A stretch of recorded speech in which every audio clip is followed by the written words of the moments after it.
Nabízíme k prodeji 4 stavební parcely o výměrách 800 až 1100 m2 v klidné části obce Velké Nepodřice, pouhých 10 minut od Písku. Pozemky jsou rovinaté, nacházejí se na okraji obce a nabízejí krásný výhled na Písek vzdálený jen 3 km.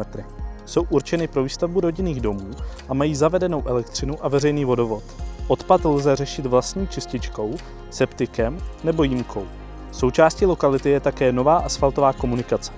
Velké Nepodřice jsou oblíbenou lokalitou díky výborné dostupnosti do Písku a krásné jihočeské přírodě, plné rybníků, lesů a cyklostezek.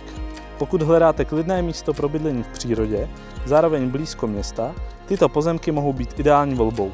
Pro více informací nebo domluvení prohlídky nás neváhejte kontaktovat. Rádi pomůžeme i s financováním koupě.